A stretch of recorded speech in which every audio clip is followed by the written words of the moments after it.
You wake up, spot hairs on your pillow, or see clumps in the shower drain. It's a moment that sparks worry. Is this normal?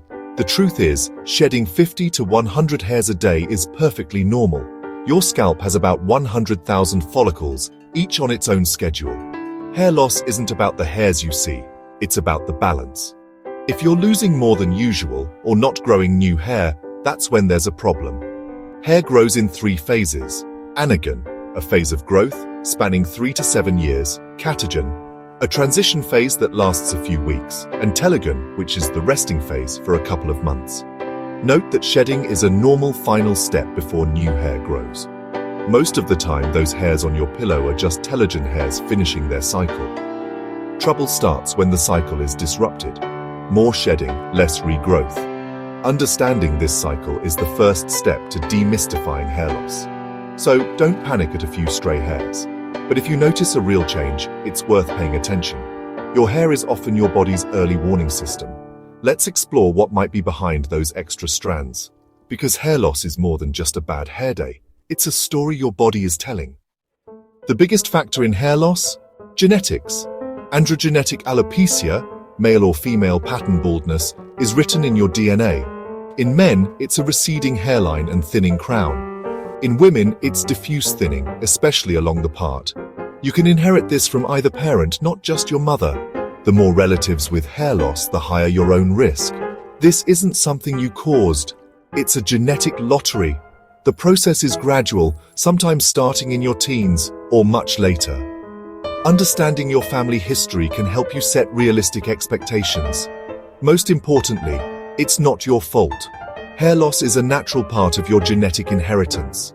Knowing this can help you let go of blame and focus on what you can control. Stressful events, illness, surgery, emotional upheaval can trigger sudden hair shedding called telogen effluvium. Your body diverts energy from hair growth to healing, pushing many hairs into the resting phase.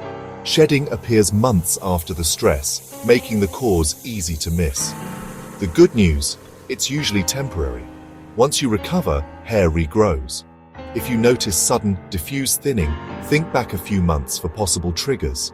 Your hair reflects your body's response to stress. Recovery is possible. Give it time and address the root cause. Hair needs nutrients to thrive. Iron, zinc, protein, biotin, and vitamin D are key.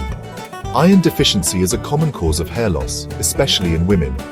Zinc supports follicle health. Protein builds strong hair. Crash diets or restrictive eating can trigger shedding. A balanced diet, lean proteins, leafy greens, nuts, eggs, gives your hair what it needs. Supplements aren't a magic fix. Focus on variety and quality in your meals. If you suspect your diet is lacking, consult a doctor or dietitian. Your plate is your first line of defense for healthy hair. Nourish your body, and your hair will follow. A healthy scalp is the foundation for healthy hair. Conditions like dandruff, fungal infections, or psoriasis can inflame the scalp and disrupt hair growth. Persistent itching, flaking, or redness. Seek treatment. Styling habits matter too. Tight ponytails, braids, or extensions can cause traction alopecia, hair loss from repeated tension. Heat styling makes hair brittle and prone to breakage. Give your hair breaks from tight styles and minimize heat. Use heat protectant sprays and the lowest effective temperature. Moderation and protection are key. Treat your scalp and hair gently. They'll thank you. Healthy habits on the outside support growth from within. Hormones play a huge role in hair loss, especially for women. Pregnancy, childbirth, and menopause all trigger shifts that affect hair growth and shedding. Postpartum shedding is common but temporary. Menopause can cause gradual thinning. Thyroid disorders and PCOS also disrupt the hair cycle. If you notice changes, consider if hormones might be the cause. Sometimes hair loss is your body's way of signaling a deeper imbalance.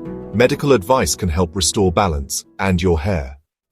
Doctors approach hair loss like detectives, starting with your history, family, diet, stress, health, and habits. A scalp exam and simple hair pull test can reveal active shedding. Blood tests check for anemia, nutrient levels, thyroid, and hormones. These clues help pinpoint the cause: genetic, nutritional, hormonal, or stress-related. Hair loss isn't just cosmetic, it's often a sign of your overall health. Pay attention to changes in your hair's density or texture. Early action can address underlying issues before they worsen. Don't ignore your hair's signals. Listen and seek help if needed. Caring for your hair is caring for your whole self. Your hair is a barometer for your body's well-being. Take it seriously. It's your body's way of asking for attention. Consult a plastic surgeon or dermatologist for the best advice.